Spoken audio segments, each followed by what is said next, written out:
Good morning or afternoon or evening, wherever you are, and welcome to the TriFox Weekly here at Speed Gaming. My name's Vitej. I'm joined on the mic today by Mikon. I'm sorry, I mispronounced that. Mikon, how's it going? I'm doing all right. I'm excited to watch the speed run of this because I just played and finished the game yesterday. So I am now somewhat familiar with it. I'm excited to kind of see all the funny stuff they do since I'm still have it quite fresh in my mind. It'll be pretty neat. I know, Absolutely. yeah, I know. Last week, both of these racers were in the race last week too, and Half Beastie did take the victory. I'm curious to see how a week's worth of training has kind of paid off here. No, you're absolutely right. The game had just launched officially on Friday, and then we turned around and had a race that weekend. So not a lot of practice got done, but Half Beastie still turned in a fantastic 138 time. So it will be interesting to see for both Ludris and Half Beastie if they can get that time down. 130, I think, is where the goal wants to be, but there's a lot of stuff that can break in this game. I've been playing around a little bit myself, and I think we're going to see some more shortcuts that maybe hadn't quite been discovered yet last week. Yeah, I definitely looked into the speed gaming. We have a TriFox channel in there where people have been talking about strategies and stuff, and it seems to have been quite a bit of a discussion on some skips. So I think someone said that whatever the record was might have been cut down by like 20 minutes since last week. It should be pretty neat. Oh my! No, that's a great thing. I'm gonna have to go look up what the record is because when we ran this race last week, the Speed Runs Live did not even have TriFox as a category in terms of some time submissions. So maybe we'll look that up and just to keep everyone informed here.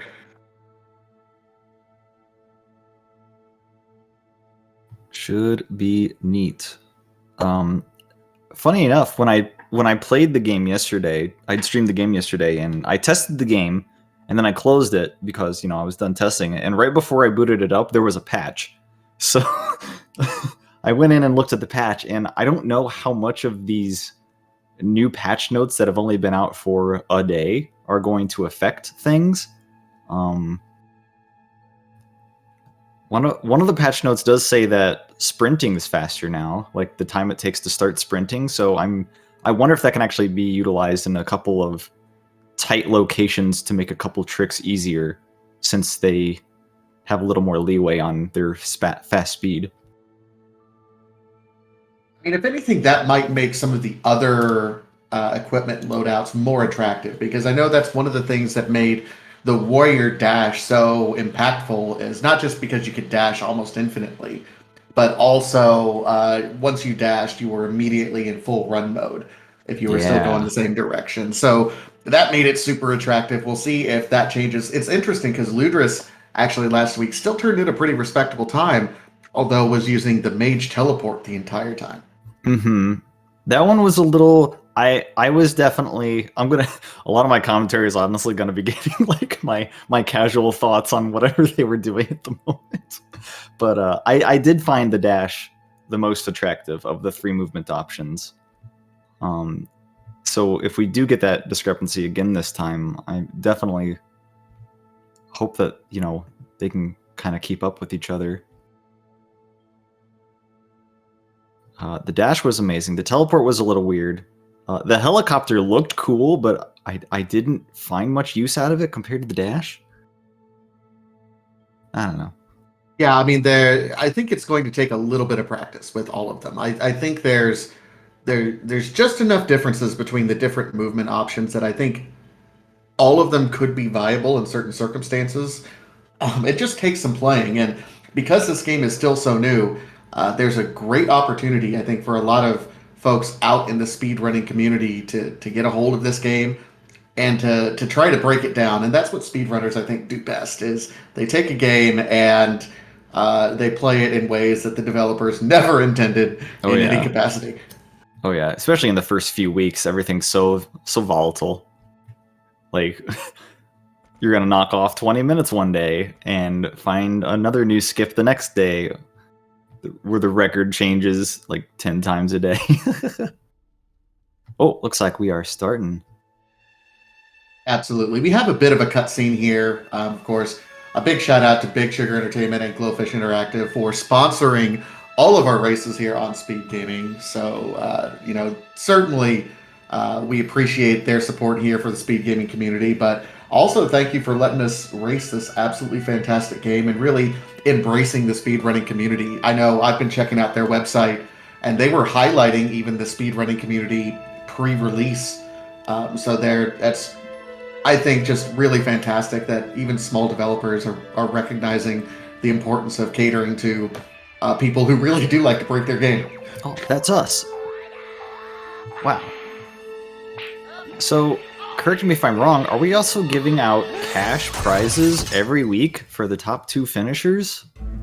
I believe we are. We are giving out cash prizes. I think over the course of the month, there are more than $1,000 in cash prizes being given away through all the different runs. So if you want to play this game, absolutely go ahead, join our Discord, get your hands. It's selling relatively well over on Steam.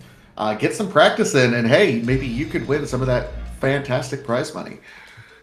100% of the racers in this race today are getting money.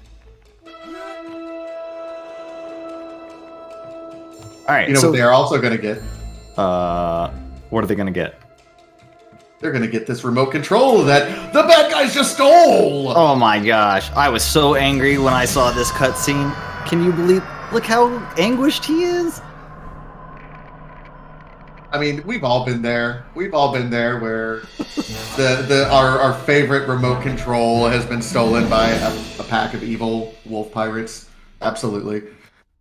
Unbelievable. This is really reminiscent of one of those Kirby games where the entire plot of the game is that someone stole his cake. Well, and I dig low stakes games like this. I mean, it initially when I first saw it, it actually reminded me of Donkey Kong Country, where hey, they stole our banana horde. Oh yeah, the bananas. It's low stakes. It's not save the universe galaxy. It's just hey, we have a personal stake because y'all wronged me, and I'm gonna take it out on you. All right, here in the kind of the tutorial level, they give you you have to choose from one of 3 movement abilities that are kind of corresponding to the 3 classes of the game. It looks like both of the racers are taking the Warrior Dash, which is kind of just a short burst of speed forward. It puts you in your sprinting animation, which you otherwise have to run for a small amount of seconds before you get. Yeah, and its spam ability is pretty nice, honestly. The other 2 movement abilities don't quite get this much use. Like, you can't use them quite this fast. The mage has a little teleport, which is kind of cool. And I think the engineer path gets like a little floaty helicopter to keep you suspended as you go over things. But Speedy Dash is where it's at.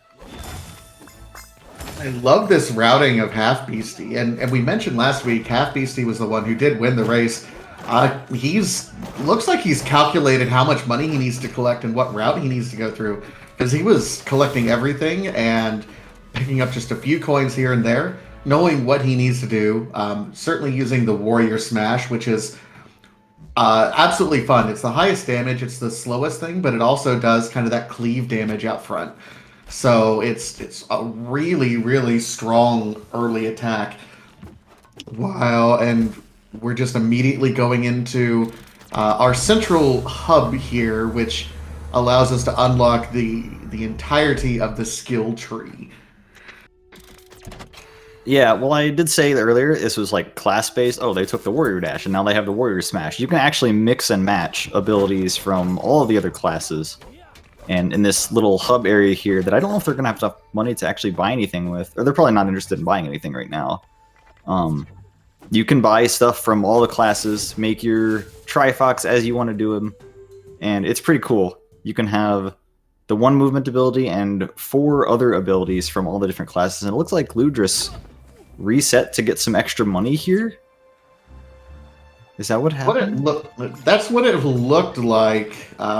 Meanwhile, so Ludris reset to get that extra money, but we do see Half Beastie is just blasting his way through this first real level, doing all the skips and just fantastic, efficient movement, not taking really anything for granted, skipping everything except for kind of strategically gathering, coins as he needs to go. But he's very, very efficiently moving through. And that's a fantastic skip right there. Yeah, there's gonna be a bit of what I'm probably gonna end up calling like physics bumps. Like he's dashing into corners and like the momentum is carrying him a little bit higher off like the edge of the ledge. It's like sending him up a little bit higher than it normally would have. The Warrior Dash looks like it's going to be really good for that. Just bumping you up that little extra height so you don't have to wait nearly as long in some spots. A little bit of puzzle solving here. Looks like he's trying to lure the enemy onto this button, I think. You do have to press 2 of these buttons at once. Yeah, it looks like he's given up on it. Nope, the other one is already, he dropped an item, so yeah, they're both activated. And I think he was trying to lure the enemies away from it so that they wouldn't knock the other thing off the pedestal. Ah, I gotcha. And we're already at the boss at the end of World 1-1. Half Beastie is on track for just crushing this early level so far, quite a bit faster even than his last time. Bit of hidden money up there in a wall. Just gonna grab that while waiting for this punching dude to come up. These punching guys, oh man, they gave me so much trouble when I was playing. They seem to have so much health compared to everything else, but I guess that's kind of the point. Yeah, it works fantastic to be able to not only be able to punch him, but you have to kind of dash around and figure out, okay, they're about to swing. I'm a dash to the other side to dodge their punch. Meanwhile, Ludris is over here, kind of set up for that same sort of skip that we saw Half Beastie just do.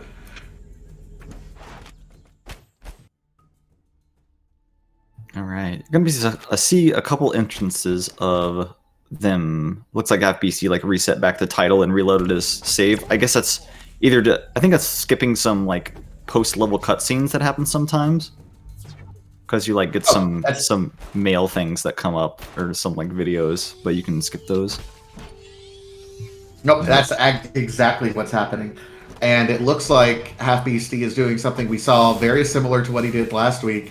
Waited until the second level, switched over to go ahead and start picking up the engineer tree, specifically getting the flamethrowers, which are just a fantastic item in addition to doing AoE damage. They act as kind of a turret and can distract enemies from hitting you, and instead are hitting the flamethrowers as well. So it's just a great early game item that really is going to do quite a bit. Oh, and is apparently using them as platforms as well to skip over this. We are way out of bounds. Why, yes, your turrets do in fact have physics, and you can use them as platforms. There he goes. Yeah, we just skipped like 3/4 of this level, folks. Yeah. Holy cow, that was great. Because I remember, yeah, this is some sort of crab gauntlet here that was at the end of the stage, but surprise, this is the end of the stage now. Yeah, and you're absolutely right. This is a crab gauntlet at this point. We do have to kind of hold down a couple of buttons on either side of the map before we get the boss. Worth noting, this level was the demo level that that Glowfish Games announced and had a speed run on, and I think the record for completing this level was something like 3.5 minutes, and Half Beastie is absolutely crushing. Oh yeah, we're almost done. Yeah. Gotta do a little more crabbing on the other side, and then fight some crab boss. It's very much the crab gauntlet, yeah. Alright, Ludris is gonna be picking up the flamethrower turret too? No? No, it looked like Ludus picked up something else from From the the warrior tree. Ooh, might have gotten the slam then. I think that was a The pretty slam is an popular one. interesting. It's a great defensive knockback ability, which can be great, especially on some of these enemies that will throw landmines at you, and you can kind of stop and knock them away. So it's a great defensive tool for the warrior that's normally up close and personal. Worth noting that in that initial speed run that we talked about, the speedrunner who did win the race, Weiss, used that jump in this initial area to be able to skip the area, but it looks like Ludris is going to be doing the full clear. There's a lot of money that you end up losing out on because you're not killing these particular enemies, so... that is a good point, yeah. That being said, we saw Half Beastie last week go through 3/4 of this entire game with nothing but the basic warrior attack and the flame turrets. So... Oh yeah, I remember this part now that Ludris is on. You just kind of have to stand on this button for a while and like dodge all the bombs these jerks are throwing at you. Yeah, and I guess Beastie didn't have to do any of this. Yeah, and if you use the warrior stomp, all of these mines that eventually go off are slammed away from you. So while you have to maintain that position, it allows you to kind of just stay on point. Alright, we see Half Beastie dropping all those turrets on top of the boss here. Health bar just kind of melting. When I played this game casually yesterday, the flamethrower turrets were like the only reason I finished the game. They are so good.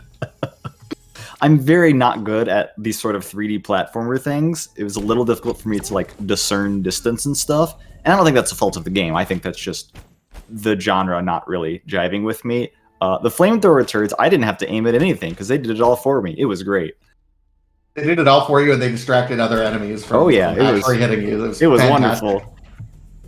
There's like a rocket turret in the engineered tree too. I can't imagine we're gonna get enough money to actually get to the rocket turret this run, but it is there and it's also superb.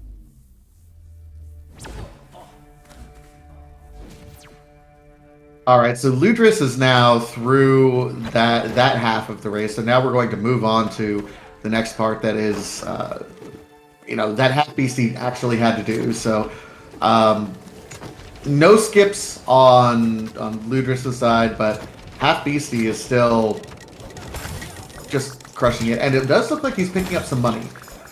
So this might be part of the money route that Half Beastie is picking up. I'm going to call Half Beastie the current world record holder because of his run last week at 138. I don't know if anyone has submitted any other times officially. It looks like it's still not registered officially on Speedruns Live, so I think we gotta get on that, honestly. We need to know. And I think after all these weekend races are done, isn't there like a oh gosh, what do they call it? Break the record sort of deal going on? Today, I do not know. I think there is, and there's going to be like prizes for that too. We're gonna have like the TriFox day, I guess. All right, here's kind of, I would say this is the final section of 1-3 that Half Beastie's in, but you get kind of owned by these guys and get knocked into a pit and have to crawl back up. But we'll be back here. That is one of the things that we noticed last week during the entire speedrun. The third level of every stage is get knocked underground and have to climb out back to the top. Like, that's level 3 every single time. Wow, now that you mention it, I think that's true. I did find the third stages in each of the worlds being by far the longest of the other stages in the world, and that's probably accounts for it, because you're always getting knocked around everywhere. Well, I mean, it follows the general heroic storyline, right? The first two episodes are generally like basic setup, introducing what the bad guy is going to be for this. And then, this stage is hero gets knocked down, and then stage 4 is, hero returns triumphant to kill the bad guy. Well, I can't wait for the Hero TriFox storyline. cartoon. Yeah, it's happening.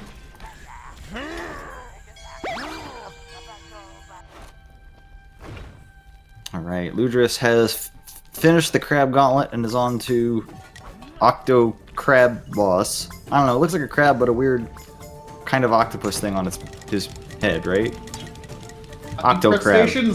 Crustaceans in general aren't related to spiders, so of course they're it makes sense. But yeah, that's big one. I mean, there's no real world equivalent. It's just crab with big eye in the middle of it. I don't know. Without the flamethrower turret seems to be taking a little bit longer. Yeah, for sure. So you can kind of just swing this hammer as much as you want, huh? It doesn't seem to take any stamina, or at least a very negligible amount, which I guess is pretty normal for the basic attacks of all the classes. Correct. It doesn't take any sort of mana to use or anything. I'm going to call it mana. I don't know if it's mana or stamina. Green is stamina to me. Blue is mana. Final Fantasy. Ah, that's fair. Yeah, that's fair.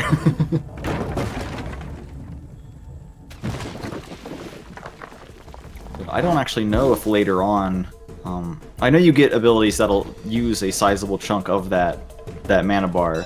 I don't know if that's going to end up being like a problem in the run. I don't know if you'll get the abilities that will like destroy your bar and you'll have to actually pay attention to it as a resource or not.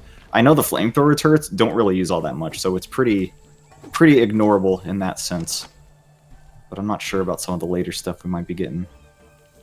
Yeah, I think the biggest determining factor for abilities is generally the cooldowns that are used.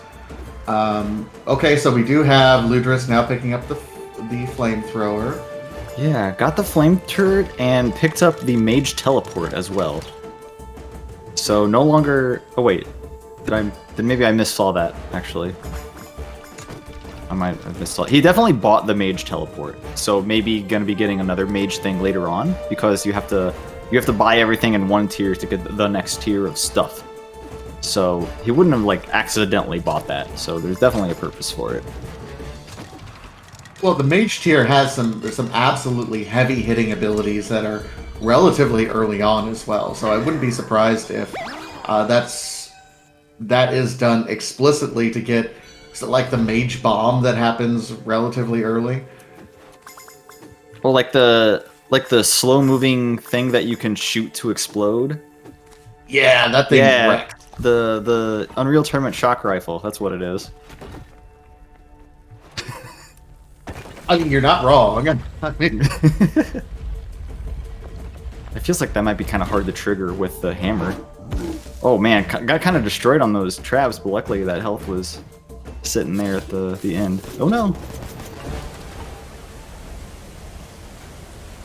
Half Beastie is now in an escape section. The water is rising, and you have to go really fast, and going really fast is kind of the point.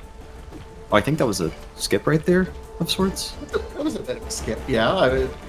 Just kind of good routing shortcut. Take the inside track, so to speak. A lot of money right there.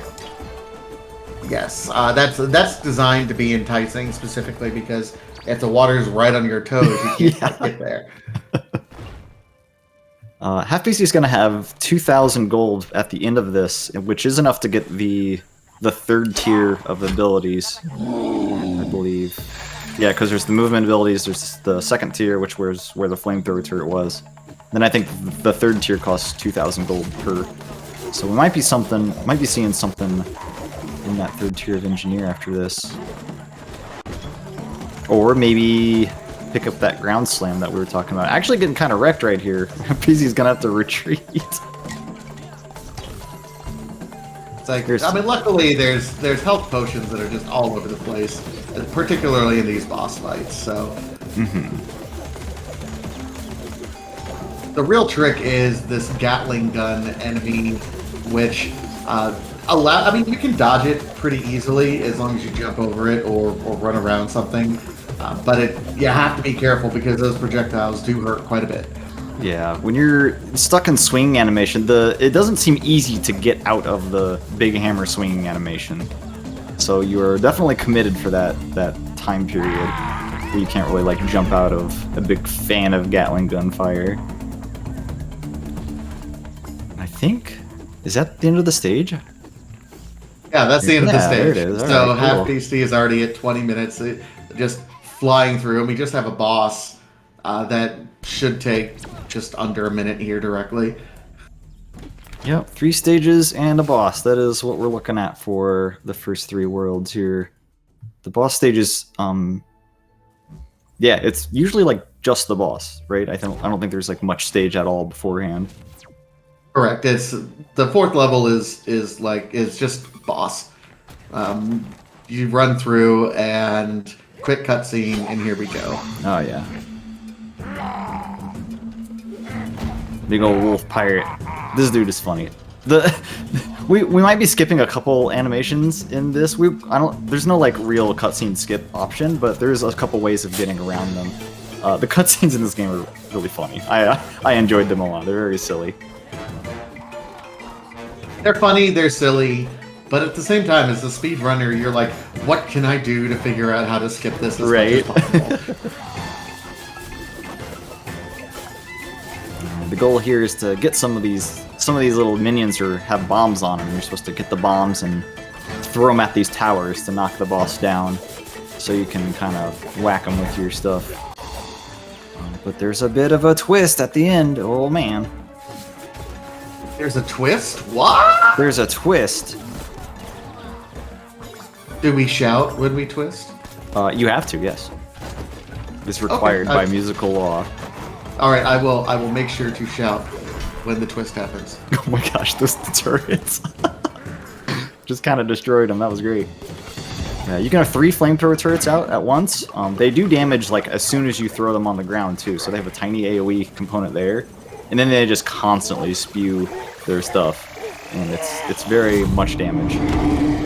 Oh no! He drank one of the bomb juices, I guess, and now he's hulking out. Yeah, he absolutely shook that up, baby, and is definitely twisting and shouting right now. I said hulking out, but I guess the more modern component is that what morbing is? Is that what that is? Is that the kid language today? Look, I'm in my 30s. I am not legally allowed to know what hip kid lingo is. All right. Okay. Oh, and you get so much money. The boss is done because the flamethrower turrets are really strong. That was a lot of damage in one cycle. Holy cow. Yeah, that was very, very quick. So we're through stage 1 in about 23 minutes. That is, that's about a 5-minute save, I think, on what Half Beastie performed at last week. Wow. And shout out to chat, Bam Bam in chat, saying, you know, he was rocking it about 118 yesterday, and that was with some difficulties on some other skips. So looks like he's setting up. He's going to make some other purchases. Yeah, buying that, and oh, he is getting like the big spinny. Oh, the big warrior spinny attack. Okay. Warrior spinny is an incredibly powerful attack. It does drain your mana quite a bit, although I mean it's just really impressive in terms of its damage over time. And did end up buying the ability adjacent to the flamethrower turret, which I think was like a weird little rocket shot. I don't think he equipped it, so I guess it's just for getting whatever's in the next tier of engineering stuff later, perhaps? I guess we'll have to see. But here we are in shifting sandland, going across these lava pits. Oh gosh. This is World 2. It's all deserty. And it's got minecarts. Watch out for those. This is not easy platforming. Half Beastie is making this look super easy. what making his own platforms. We don't need your platforms. There's definitely Okay, a little that's side like- path. Yeah, you gotta go down a little side path and like power that elevator, but I guess you can just kind of make your own staircases because, you know, I guess an elevator or an escalator without power is really just stairs, right?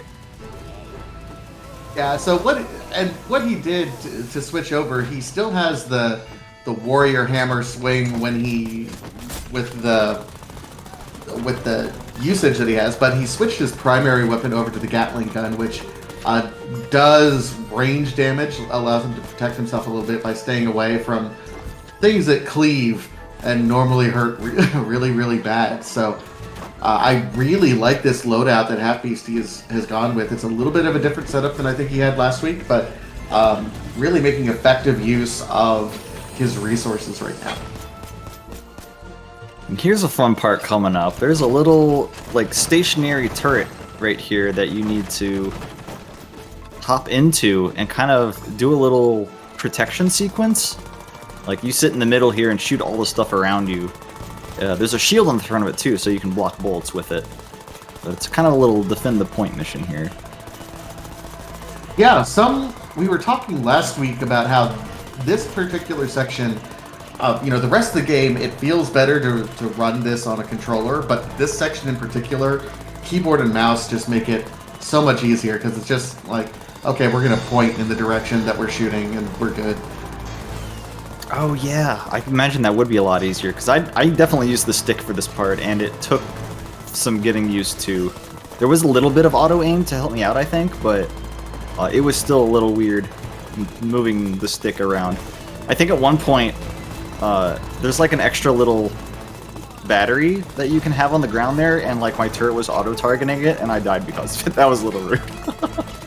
Oh, and now we're in a minecart. Gee, this is just Donkey Kong Country. It is. This part's so kind of hectic. And there's a lot of different little paths you can take too, because there are little like switch or track switches you can shoot. I don't think it changes things too significantly, but it is something. Maybe there is a slightly shorter path. That is certainly something I wouldn't expect the runners to have addressed last week when we were doing our first initial runs. This week, I think this is going to be something that they have researched and figured out what the most efficient pathing is through this minecart sequence.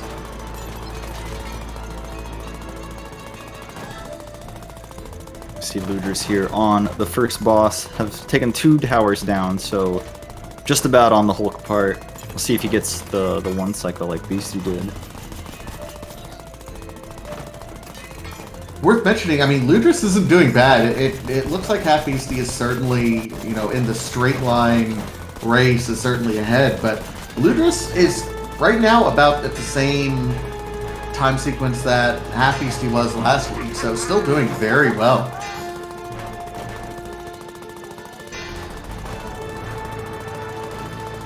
It is neat to see, I guess we'll have to see it more after the boss is done and we spend a bunch of money. It will be neat to see like 2 different loadouts competing with each other, right?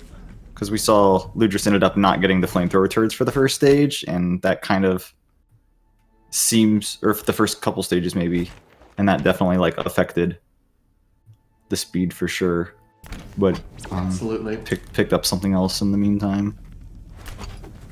So we did learn something else today, Mikan. It's that we're doing resets out to avoid cutscenes in this game. Yeah. There are quite a few cutscenes that go through, introductions of the bosses and some personality assets. The problem with that is it takes time, so we're absolutely skipping that. The bad guys send you emails. They send you video emails about them taunting you, and some of them have really bad stream setups, I've noticed. Like, the lighting's all wrong, or they'll turn their camera on too early. Bunch of goofballs, if you ask me.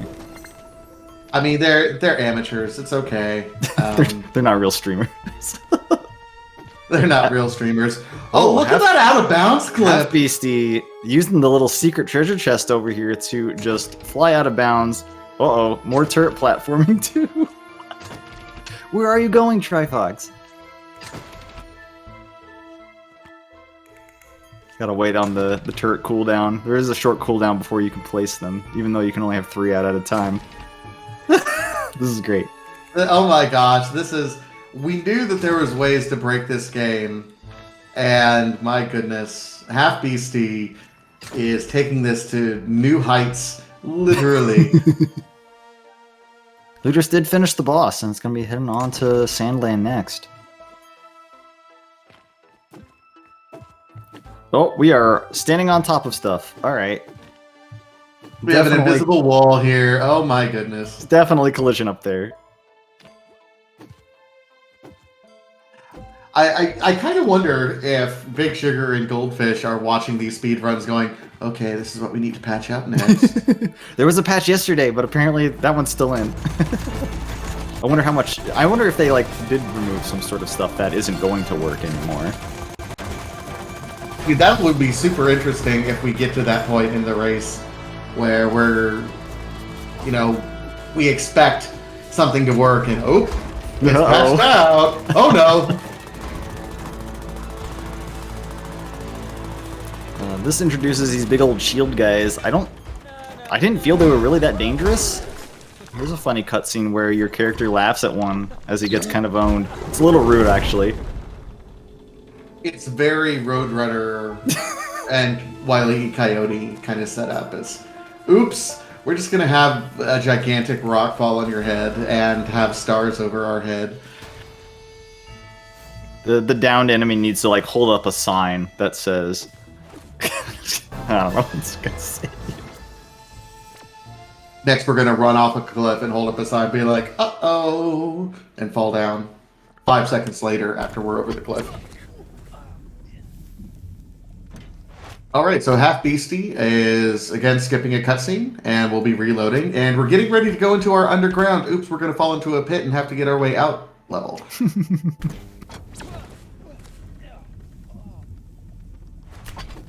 Alright, Ludris is coming up on the minecart part soon. Oh, I think, never mind. I think might have to go around a little bit first.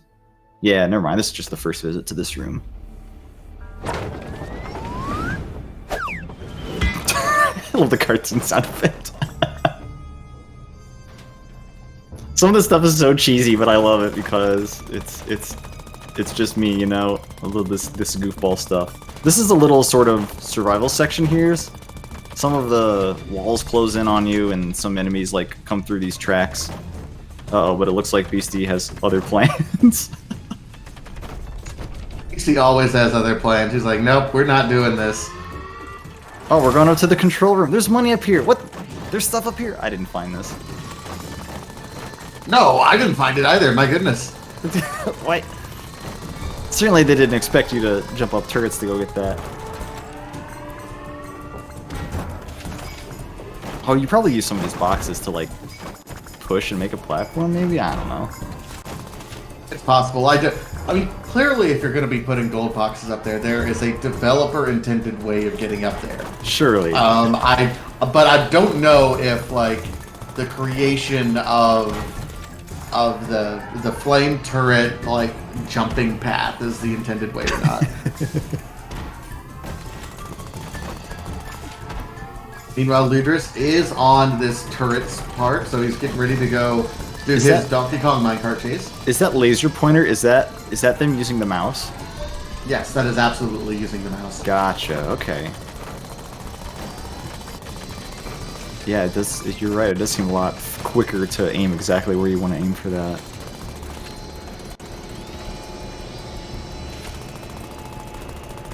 Oh yeah, some of the enemies shoot those big rockets, and I don't think you can block those with the turret shield, but you can shoot them down.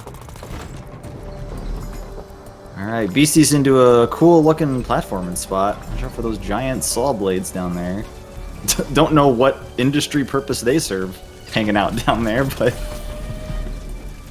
Look, you know, sometimes when you're in the industry business of manufacturing whatever it is that they're manufacturing, you have to have catwalks up high, overlooking really dangerous stuff. Giant death saws.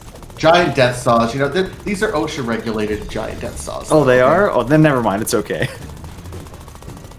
Yeah, they totally came in. They did the inspection. They're like, you have the requisite number of death saws.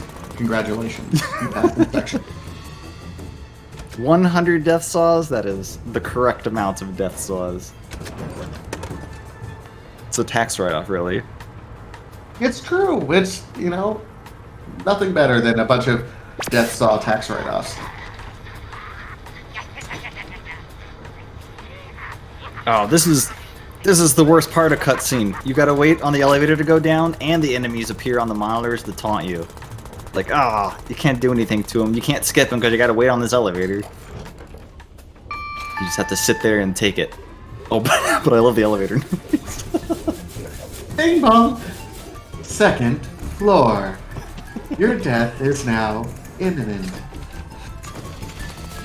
Have a nice day.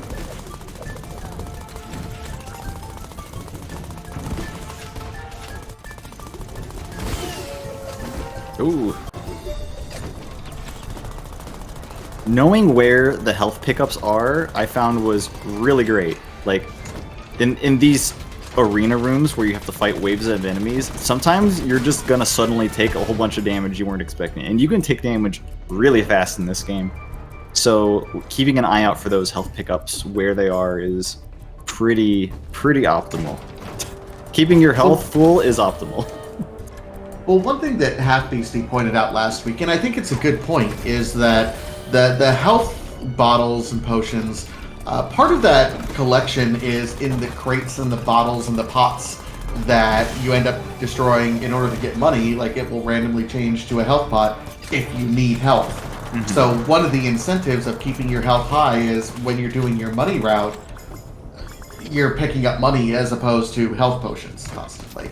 So it's kind of you're incentivized to not take any damage just so you can make sure you're efficiently picking up money as you need it.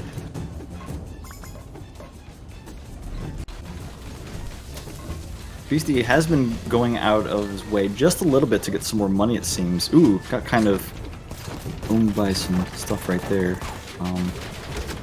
Gonna be having 2,000 again, it looks like, in order to get another ability, perhaps. Speaking of low health, death in this game doesn't seem that punishing. Checkpoints seem to be, like, pretty plentiful, like, per room, and even, like, sometimes midway through the room. Yeah, I think they're at their most punishing in these boss fights, where you have to restart the boss fight. And the boss fights are designed to be a little bit more, I wouldn't say intense, but at least time intensive. Right, you have to, like, wait a while before you can do damage again. Yeah, so it's the time loss getting through the regular stages can be pretty bad, but at the end of each stage, or at a boss, you know, you have to sit through a cutscene, or you have to go through different phase changes and things of that nature. So certainly behooves you to not die. Speedrunners, I won't say speedrunners never like to die, because there are some games that encourage it at certain points. But in this game, at any rate, we've not found any death warps to my knowledge. Ludris has been on this defend the generator part for quite a while now. You can tell the progression by these lit up wires that have been going pretty far. This is a part Beastie completely skipped by going over the world, I believe.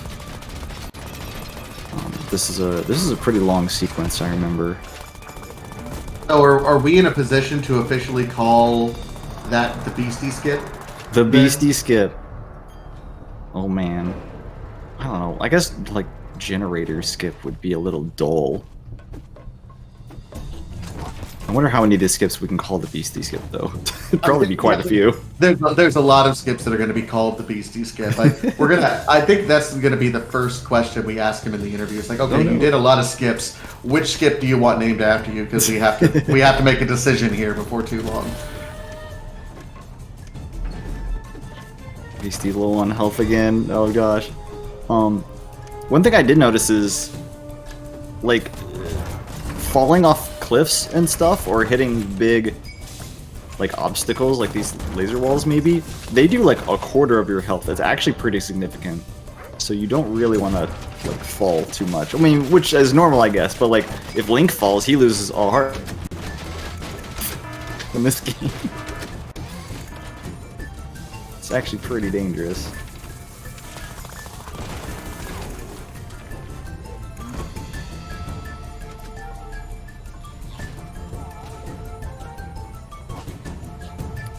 Bit of a battle sequence here. Has to take out this generator in the middle, and then I think flip some switches that are behind a shield. Has to do that a couple times, and I think it's going to be one of the main components of the boss fight coming up too. You know, we were speculating last week because this is effectively just a central elevator with different offshoots. You know, what kind of possibilities for skips is available with this central elevator going up and down, and is it possible to clip through something to start doing some skips that we don't need? I guess nothing too extreme has been found yet, although Ludris is still on this level that, again, Half Beastie almost entirely skipped, so... Yeah, that was a long one. There's a long auto-scroller, and then there's a part where you have to like loop around a canyon twice to move some machinery, I think. And that part, I think he's at just the end of that part right now. I think Beastie might be done after taking out these shield dudes. This is the bottom floor, I believe. Yeah. Meanwhile, Ludris is on the final level, so he's lots of time investment that Half Beastie skipped there, but is on the final areas.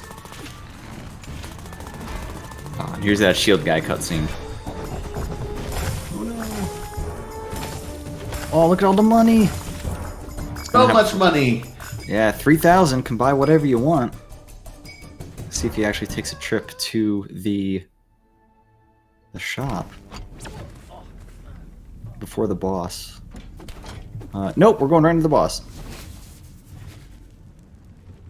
Oh, I mean, he's got just a really fantastic loadout. He's got the Gatling gun from the engineer, he's got the flame turrets, and then he's got the kind of AoE whirlwind, I guess is, that's the only thing I know to call it. Yeah, yeah. Still has one more open ability slot though, so I think watching Beastie collect a little bit of money, I think we are going to see one more ability at some point, but whenever they decide to go take a trip to get that, unsure. So here's the boss of World 2. It's like these two jerks in a tower. These two, like, Ren and Stimpy boss who zap the floor a lot, and you have to, like, take a weird path to get to the middle, blow open this shield, and hit some buttons that are in there while watching out for the zappy floor. I think you have to do that 3 times. Yeah, it gets a little bit more difficult each time. It progressively, you know, as there are enemies, more electricity on the floor, so it's really about how well can you control an area in order to be able to get to those switches effectively.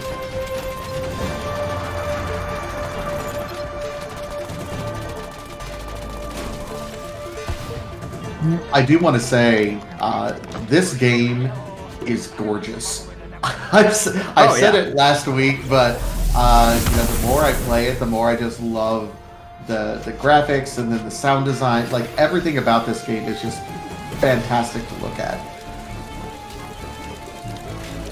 Oh yeah, for sure. Oh yeah, here's where the laser walls come in, make it a little more difficult to get around. The third part of this is really hectic. I think I got out of this fight with like 10 health or something when my first time through it. It was really, really close. These, you know, I did say, yeah, it is. I did say Ren and Stimpy, but these two guys at the top here remind me of the people running the bell in the boxing match in Donkey Kong 64. I don't know if you're familiar with that or not. Oh yeah, see, lots, and you know what? There's no such thing as stealing in video games. There's inspirations and homages. I love that part. I love those cutscenes. It's really good. And these idiots are funny too.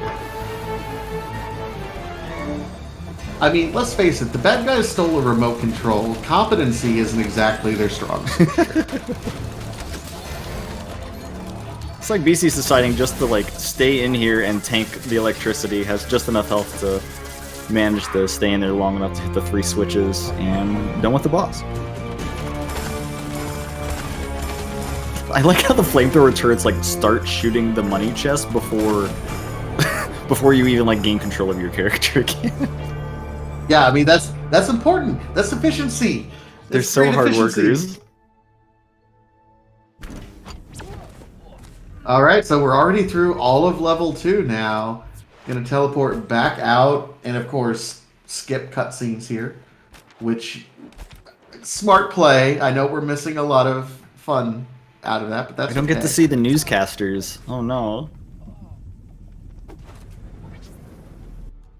Yeah, with World 2 done, let's see what BC is going to buy here.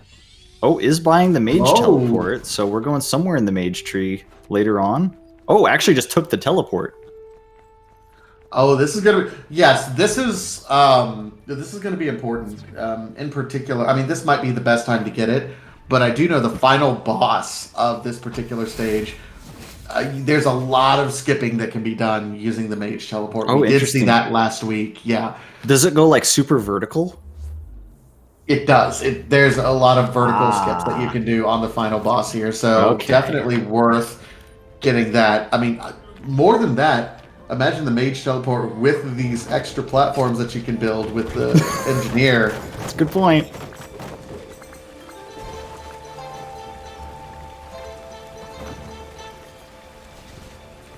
So yeah, we'll definitely not gonna be like zipping around as much as with the warrior because the teleport doesn't give, you know, that much speed, but being able to like choose exactly where you want to go to, even a bit vertically, just like that, seems like it'd be pretty good. Look at that. Here's another skip that we can. Seriously, we're gonna ask Beastie which skip he wants. This is what is Wow, going on here? you got a You're nice skipping the sky whole view. level. You can see the whole level from here. This is great. Whoa, where'd we fall? Oh, uh-oh, quick retry.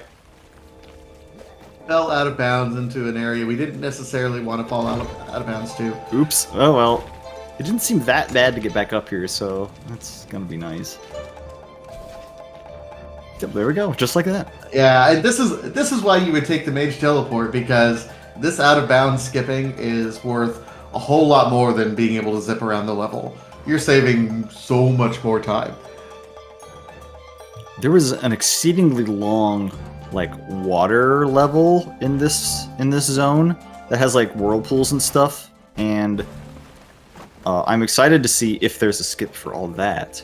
Oh no, it did end up falling down in the bad spot again. It's all right. We don't have perfect muscle memory quite yet, so that's fine. We'll get there. We gotta find certain visual indicators to do things properly. We're still getting used to certain out of bounds skips, and it sounds like Bam Bam in chat has been certainly a part of the community who's been trying to find these different skips. So worth pointing out that as more things like this are discovered, you need to take some time to get into the muscle memory of it all and find the visual cues that you're looking for. For sure. It just occurred to me that the warp out of each stage, it's not like there. You have to make it appear somehow. So it seems like even with all these skips and stuff, you still need to like do the final section of each stage. Oh yeah, because I think the end teleport is a triggered event after you kill whatever the final end game encounter is. So I don't know if there'll ever be, and this is just me knowing very, very little about programming or how the game is built. I don't know if we'll ever have in this game true, hey, let's just skip the final boss or the final encounter. Yeah, because you're not gonna be able to leave the stage any other way.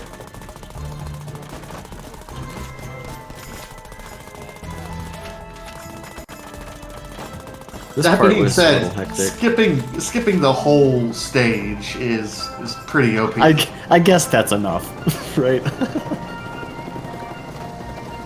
I guess just the whole stage is enough. These little red barrels, it might be kind of hard to differentiate the red barrels between the brown barrels on stream, but they do a lot of damage if you or an enemy is right next to one when they explode. It's like I don't know if it's 25 or 50 damage. It's a lot. So utilizing those as an offensive tool probably takes a lot of practice, because you can like run into them to move them around and push them, but doing that and also making sure that you don't get caught in the explosion seems pretty tough. Also, your turrets shoot them too, so that's even like less opportunity to utilize them correctly, because they'll just blow them up at inopportune times.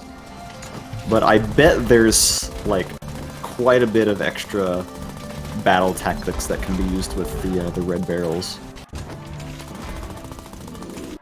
Oh, I imagine so. Oh, here's our OSHA required buzzsaws, by the way. Yeah, there's some buttons on the side here that you can click, and it makes the buzzsaw like travel along the track. It's really funny. I'm sure there's a way you could use that as well. It looks really funny just to send a horizontal saw spinning along the track here.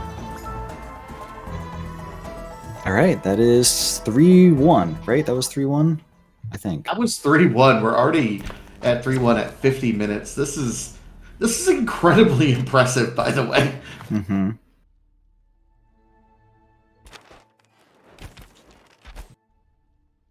I'm curious to see if Beastie decides to stick with the mage teleport for the whole world, or well, I guess I'll get that answered right now. So we head back, going immediately back to the warrior dash and buying. Oh, I think that was the leap slam.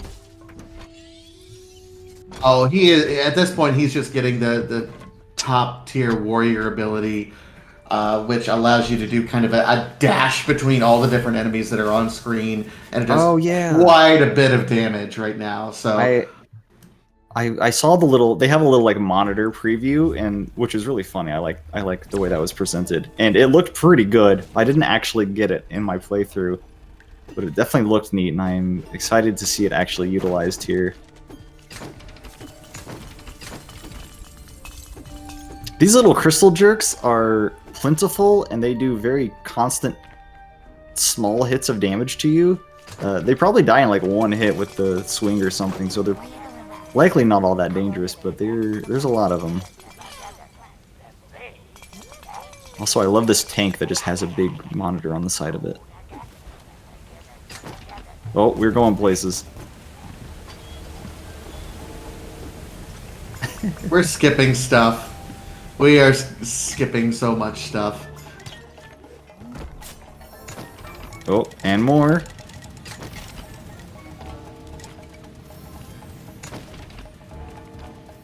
So that land does not actually land we can walk on, but hey, some more out of bounds skips that we're doing.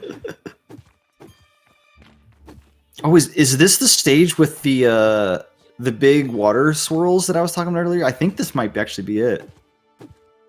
Because I don't think it was 3-3. Oh, you can't see it this part. Alright, this is a big skip, and yeah, we can't see anything. Oh my goodness. This is intense, and he looks like he gets through it. It's on the side of a cliff now, going back up somewhere. Ludris is heading into the World 2 boss.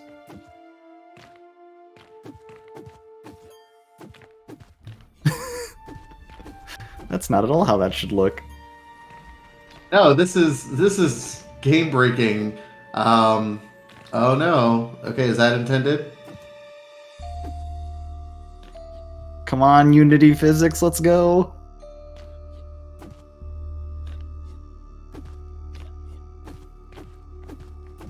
You can hear him just like spamming dash, trying to get himself to launch up a little bit of extra height off the edge of the sides here. Oh, we're gone. Where are we?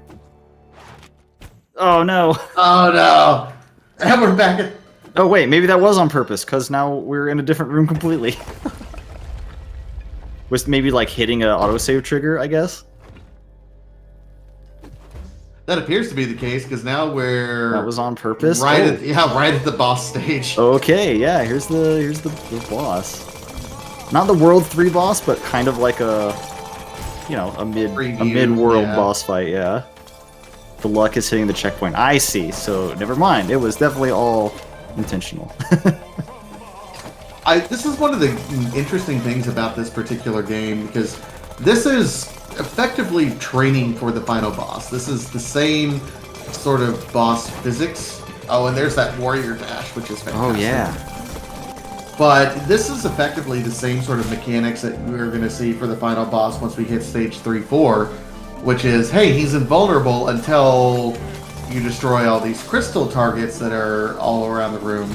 But it's a much different setup than it was done, in the later game. So this is great game design when it comes to training the player on how to take care of a boss later. Yes, and this happens in the other two bosses as well, for sure. Like the breaking the shields to hit the switches, like on this boss, that was definitely in the previous stage. And in the first world, I think you threw bombs at some stuff to blow them up, which you have to also do in the boss stage. So yeah, I agree. I think that was really good that they ended up adding that. Oh, Ludra's getting really low on health.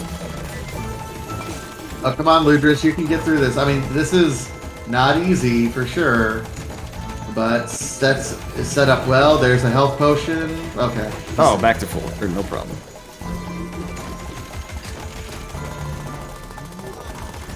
These Gatling guys, I found them very annoying because their constant Gatling shot will one-shot your turrets, and you just constantly have to kind of babysit them. Oh, that one survived. It was really close, but they take them out real easily. But not much of a problem. We're through.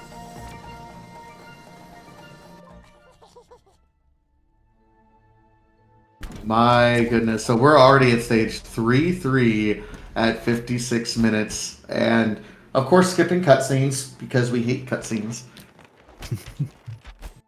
This stage coming up, 3-3, I think this is the stage that by far took me the longest time. I think it was about 40 minutes I was in this stage coming up. And to be fair, I ran around trying to shoot every wall and find as much treasure as I could. But this stage took me quite a bit. So I am really looking forward to just blowing through it.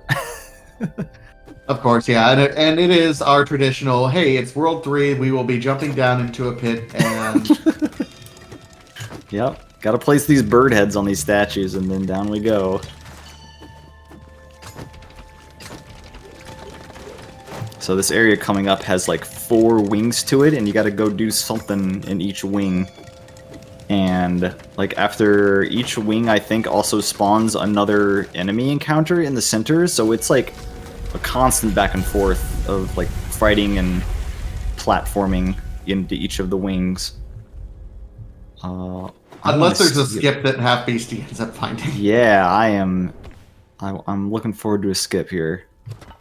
My hopes are high, Beastie. Don't let me down.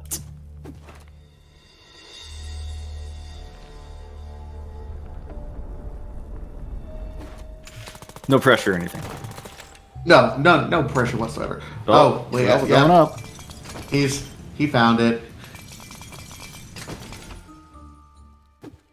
Oh, this is kind of okay. He's gonna have to re-jump, but this is kind of a back door into what's the different areas. Okay, we have to trigger certain things each time, but we're doing it. We're going in the other way. Yeah, I wonder if that skips because I know it doesn't take too long to activate the bounce pads to get to these side areas, but you might actually have to fight a horde of enemies first, and I wonder if that skip is going to skip fighting the horde. And it looks like that central cage there, that's the target of this area. You have to break something in that central cage, and it looks like you can just kind of hop right in there.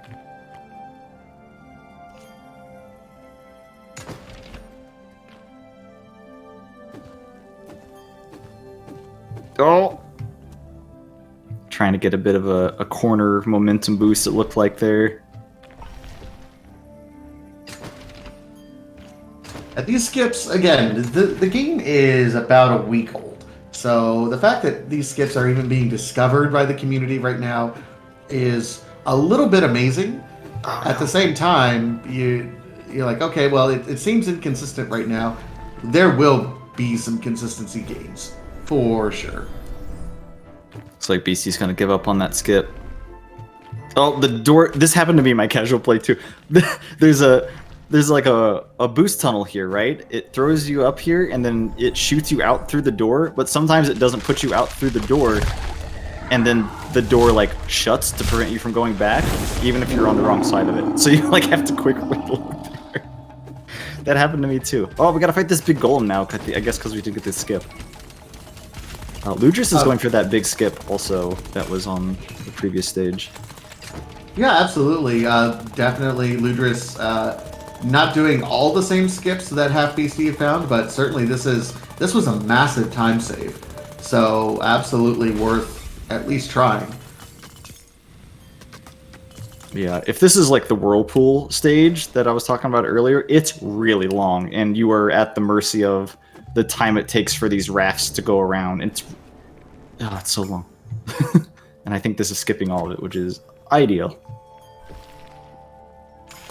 Alright, here's the first crystal. The first of 4. That was the cage he was trying to jump into earlier.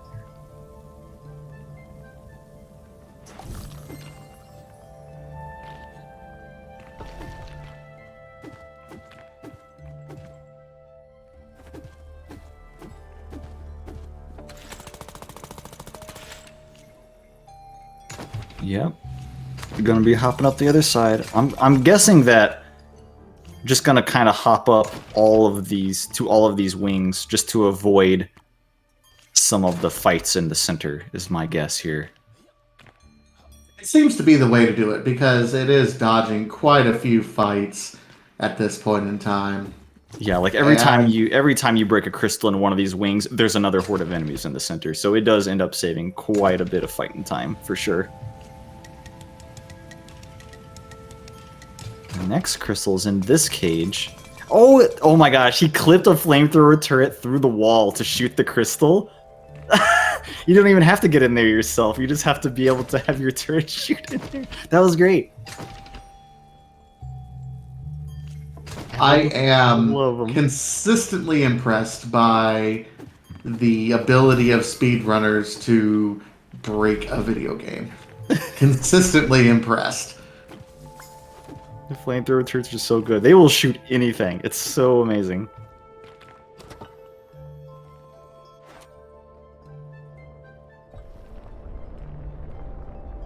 Idris is having a little bit of an issue with this skip. Maybe it's a little more precise than Beastie made it look.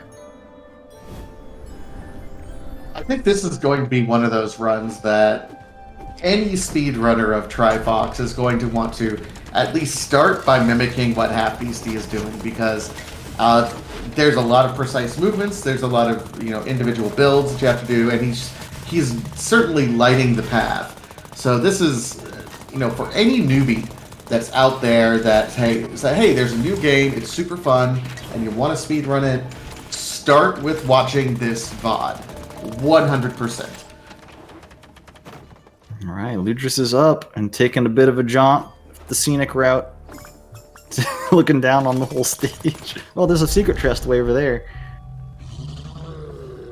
Some of those hidden chests that was there, yeah. Yeah, some of those hidden chests are pretty fun to find.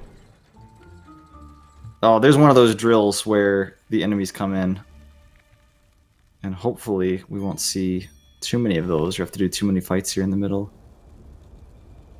Oh, and Bam Bam, you're right. Also join the Speed Gaming TriFox channel. Absolutely. Oh yeah. In fact, you should just join us over on the Speed Gaming Network anyway on our various Discords. So, it's not just TriFox; it's all sorts of different games and randomizers and different community experiences. So you should definitely come out and join us on the Discord. It's a fantastic community to be a part of, and I tell you what, it's changed my life in the past 5 years since I've been a part of the community. You should absolutely join it yourself. It's great. I agree. I've been having a lot of fun these past few years I've been a part of it too. I don't sound that enthusiastic. I'm sorry. I promise I am. No, I know exactly where you were coming from. That wasn't sarcasm. That wasn't sarcasm. I love you all. It's like I just didn't expect to have a heartfelt conversation in the middle of a speed run here. Well, TriFox brings us together. It's great. Alright, you saw all those enemies on BC's side in that central area, and luckily, you can just kind of jump away. It was pretty great. This is the last wing left over here. All sorts of ice physics you have to deal with up here. You know what ignores ice physics? Warrior That Warrior Dash. Dash. It's so good.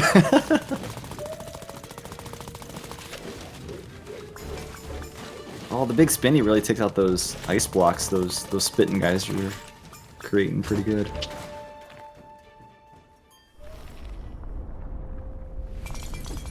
And that will be the last crystal. Yeah, that last crystal, I mean, we blew through that so fast right there. This is the final level, and of course, I got to imagine, I think Beastie will be switching to that mage teleport for the boss once we get to that point, just because it's so good. But then we're almost done already. My goodness. Yeah, there's the 3-4 boss, and then there is one more stage, which is kind of a mini stage before the final boss. It's interesting, let's say. There's a lot of stuff shooting at Beastie in this cutscene, but I don't think it cares. Well, quick restart to, I guess, cause a different enemy wave to appear. I'm sure there's a reason for it. Get all the enemies spread out, as opposed to just immediately on top of you, maybe? Oh, maybe. So you can, like, take out the ones that matter? Yeah, so you can focus on that, because the flame turrets are nice, but if everything's kind of grouped up, they tend to prioritize smaller health things instead of the things you want them to target, so... Yeah, I wonder if you actually do have to take out everything, or, like, just the big guys to cause the end of area to appear. In my experience, it was like everything every time, but maybe that's not correct. Okay, that wasn't correct. Definitely took out like just the mechs, and the door out is open. Run away! Yep, we're definitely running away. We're good. We're gone. It's like, nope. You can take your Gatling gun. I'm done. I'm out. Yeah, I wonder if the area reset like caused that to happen. Didn't swap to the teleport like you alluded to. Ooh, okay, maybe. I know that he did it last week, so I don't know if he found a better way to cheese. Maybe it doesn't save enough time to be worth it anymore? Like the time it takes to go back to the hub? I guess we'll find out. Oh, I like this cutscene. This is what you get when you, like, no, only enemies are allowed to taunt. As soon as the hero taunts, we're done. Alright. But yeah, as the previous stage taught us, break the crystals, that'll stun the boss. This wizard has, like, no health, as is custom for wizards, I suppose. So you have to, during the damage cycle, you only have to be shooting at him for just a moment before you can actually damage him again.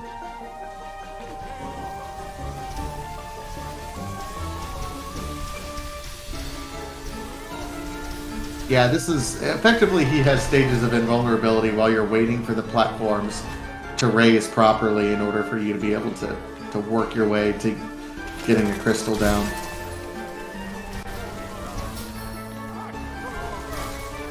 Ah, laser.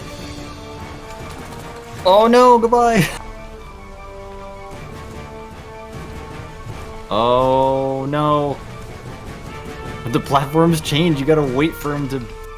We're just gonna go up this way. Oh, but the laser! That laser does do damage. Oh no. In such a bad position! Oh no, when you miss that, it's not good.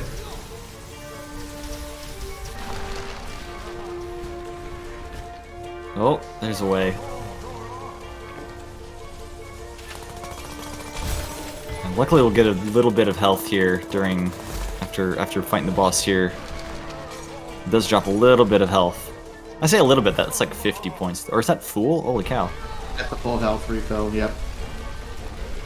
So this is a bit of a survival section now that everything is well out of bounds in order for us to be able to hit it. Although with turret magic, who knows if we can set something up.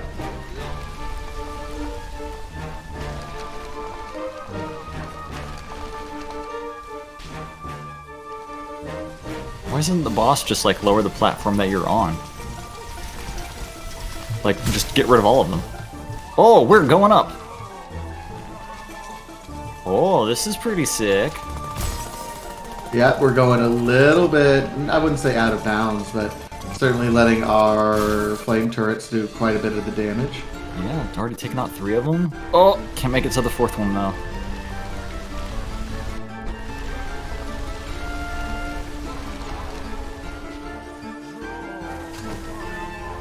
Ludris is trying a skip over here. Oh, this is the second. Yeah. Okay, that second big skip that was in this stage. Oh no, it's kind of getting physics stuck between his turrets. Yeah, and the problem is there's so much AoE damage that's going on that those turrets just are having a tough time surviving and getting hit by much. Beastie's trying to be really cheeky right now. To jump over the bottomless pit to try to place the turret. Oh my gosh. This is gonna work. Amazing. That was fantastic right there. And that was it. That was the boss. It definitely looks like there's like 4 phases there, but there's definitely only 3. And don't really care about the money anymore. I guess we're not buying anything else. No, we are set.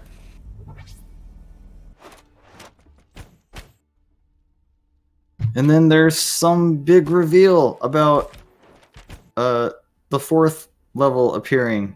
And then you go in, you're thinking, oh gosh, there's a whole nother world, but it's actually just one stage. And it's a pretty entertaining stage, not gonna lie. I enjoyed it a lot. The Katamari stage. Oh yeah.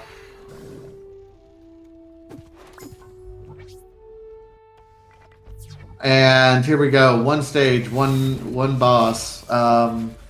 Hamster Ball of Doom. This part almost feels like they wanted another like game mode or wanted to like utilize this in other stages, but it's, I don't know, it feels weird that it's like just for this one stage. I don't know.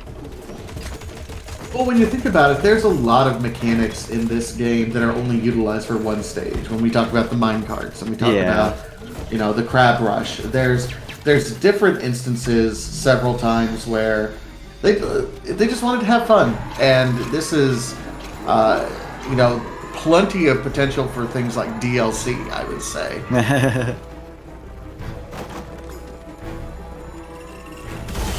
Yeah, in this section, like, coming up to the boss, you were just in this invincible hamster ball and run over everything.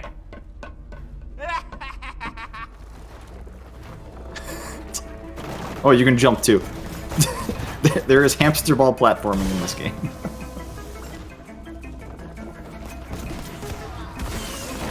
You know, with all the different platforms and speed boosters here, you gotta go fast. I love the little motion blur here as well. Yeah. I wonder if it's like speed based. If you can, because I noticed in some parts there were these like rooms with treasure chests, and I wonder if it's like a time sensitive thing to unlock. Because I think I got one of them, but I missed out on some other ones. And I wonder if that's because I was too slow. But it looks like they're the fast routes too, because it has these speedy warp tunnels after them. Whoa! That was a heck of a jump. Was.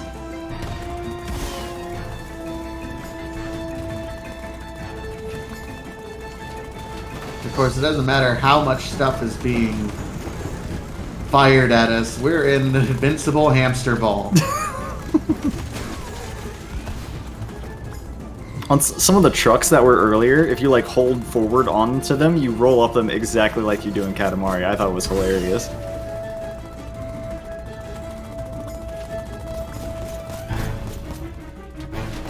Oh, this part was fun. I know Bam Bam in chat mentioned that Half Beastie finished the game last night with a 118. He's sitting at about 114, almost 115 now. We'll see. Can That's Half Beastie really- get a personal record? Yeah, that's really close. Wow. All right, here's the final boss. In the first part, you're gonna have to shoot off these glowing joints while trying to dodge the chainsaws and little weird grapply things. This fight was really hectic for me. Especially like the ending part where there's just to be like an endless amount of enemies and rockets shooting at you.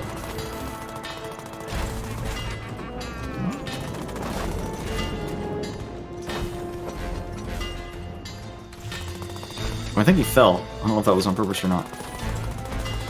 Don't think that was on purpose, but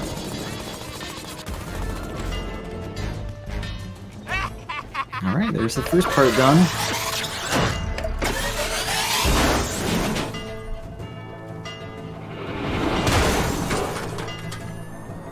This part's gonna have some thunder floors, I think, in addition to quite a lot of enemies and rockets being shot at you. Oh wait, maybe this is just lasers next. I'm getting my phases mixed up. sorry, we're still new at the game. I've played this game once.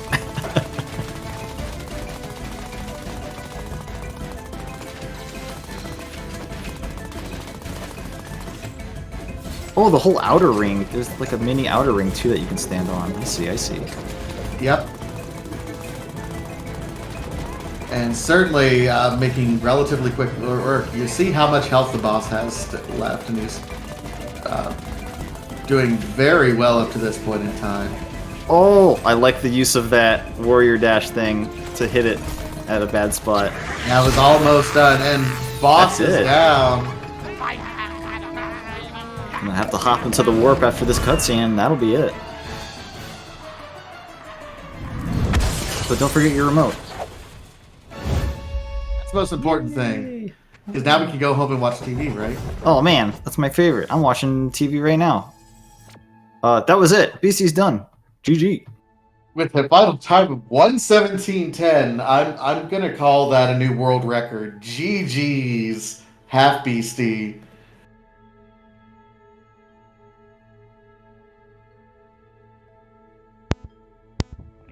We will Sorry, the screen, the background screen there is the gems. The amount of gems you get like determine your kind of ending here.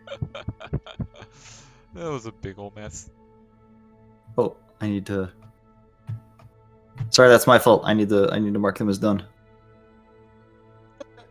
That's fine. We'll see if Half Beastie's available. He just called it a big old mess as he gets a world record.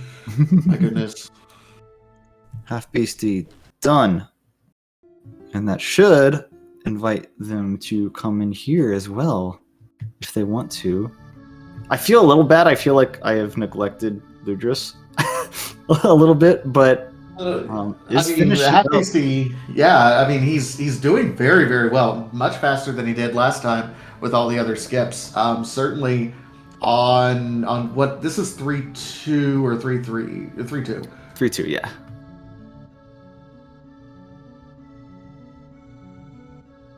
Oh no, it takes a death right there. How far is that set him back? I'm not actually sure. Oh, back to the start it looks like? Oh no. Start of the boss fight. Oh wait, there's yeah. 5 lasers here. This is like halfway through the fight. Because I think early on there's only 4 lasers.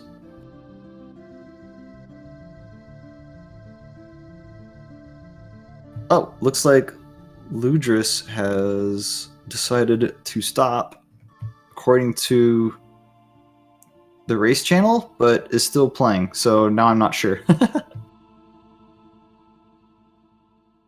Bare minimum, good practice, because it takes some time to get to these end game levels, so might as well practice while you got it.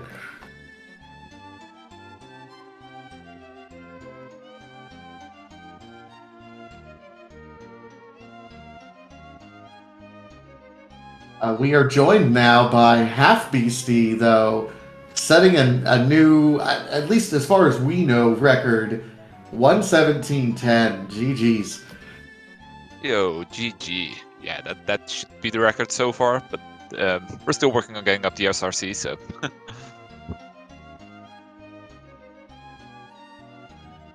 So let's talk about which skip would you like named after you? Because you showed off like 8 different skips that I know you and other folks in the community have been working on since last week's race. But you showed off a ton. So pick one just so we can, because otherwise everything's going to be named the Beastie Skip.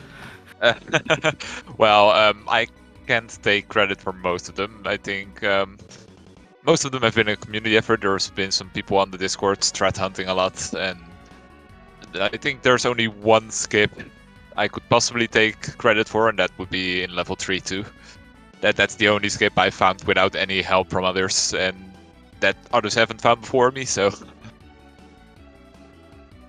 Hey, that 3-2 skip was absolutely a major one too. So okay, 3-2 is the Beastie Skip, folks. You heard it here. Yeah, the 3-2 skip originally was a bit easier, but they brought out a patch last night which changed some of the invisible ceilings and the camera work there, and that's what causes it to have such a long section of not seeing yourself. So yeah, last night after the patch I had to figure out a bit to get it working again, and I'm glad I found it, so... It was definitely fantastic to watch. I had just finished playing this game yesterday, so I was really looking forward to seeing all the skips and stuff, and you did not disappoint. It was great. I too felt the power of the flamethrower turret when I was playing, but I never thought to use them as platforms to go up everywhere. That was really good. Yeah, I think it's something we found out roughly around last week's race, maybe a bit after. I don't know who found it first. I know I found it by accident by just accidentally placing a turret in a doorway and it was suddenly stuck on the ceiling. I was like, wait, can we abuse this? And the answer is always, can we abuse this? Is yes, and it immediately gets crushed. So you went from, I mean, last week you finished with a fantastic time of 138. So you've already cut 20 minutes of time in a single week. How much more time do you think you guys can cut just in, it week over week? It's tough to tell, really. We're finding new stuff every day right now, so yeah, the run is just progressing at a massive pace. But we're also, I feel, getting close to a plateau for now. Like, without the found stuff, most of the out-of-bound stuff we do now is from start to end of level, and in other levels we just haven't been able to find anything yet.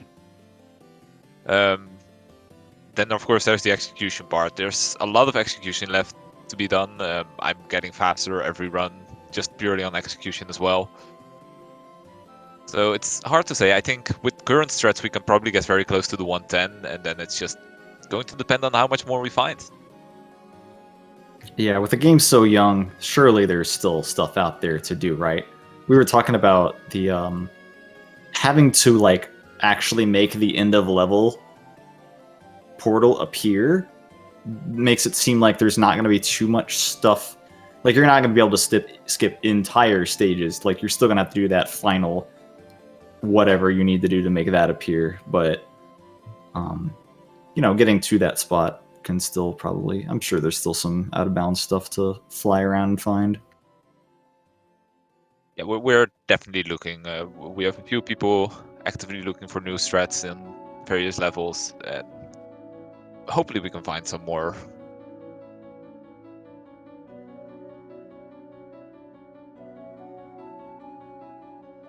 Very, very nice.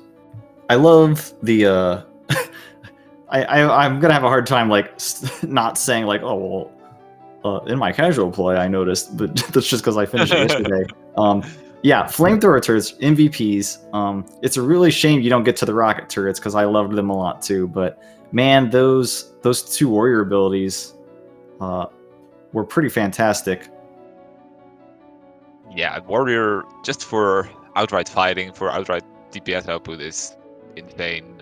Especially that final tier ability. It just helps so much with crowd control because most of the smaller enemies just die if you use that, and Mm-hmm. even just the final boss, you tear through him with that ability.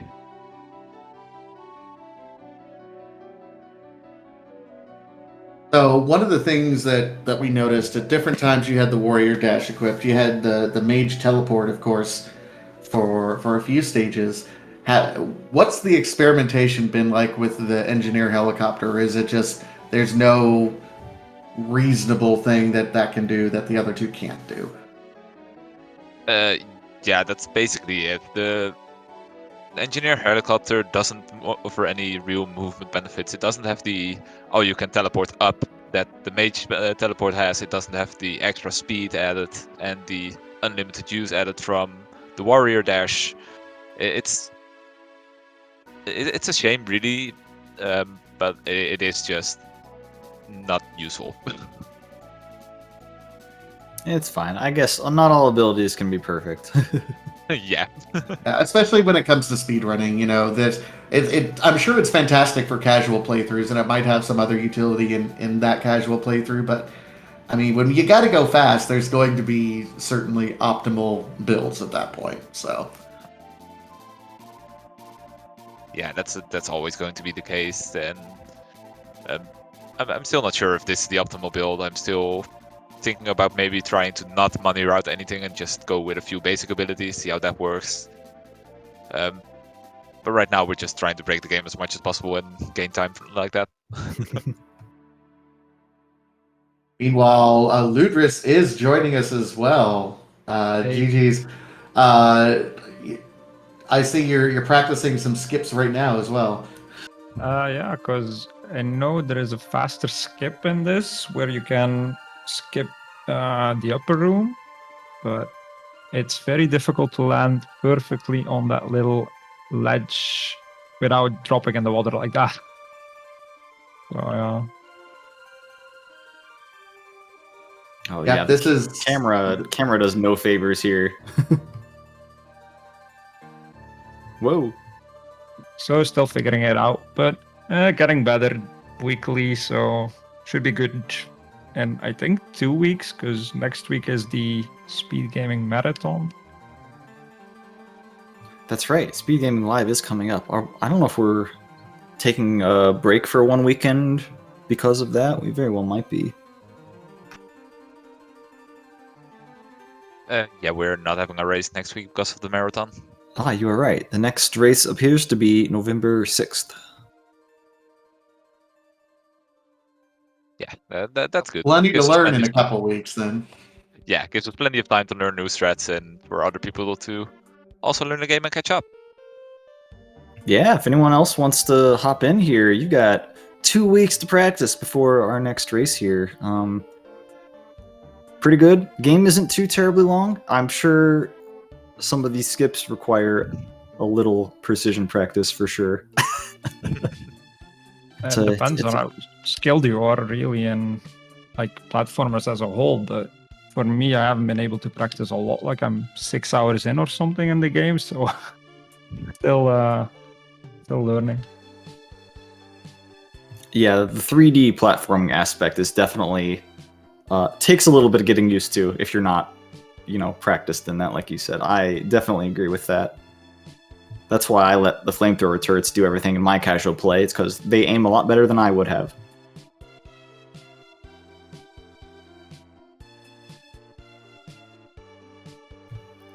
All right, well, we got anything else we want to talk about? This game's pretty cool. I've enjoyed watching you both a lot. Yeah, it's a great game, and well, thank you very much for commentating, of course, and for hosting the restream. And if anyone's watching this and they're like, "Oh, I want to get into this," as well, just go ahead, buy it. It's a very fun casual game. I think anywhere between 4 and 6 hours of casual playthrough if you just go at it blind, and speedrun as well. It's just it's a ton of fun. We're running this for at least till the end of November, I think. So if anyone else wants to join, we're very much looking for more players. Yeah, and certainly join the Discord because there is tons of conversation going on. New skips and new efficiencies are being discovered literally every day by these wonderful and fantastic runners. So join the community, get on the ground level, and really start learning these because it looks super fun to be able to do some of the tricks that you were both showing off today.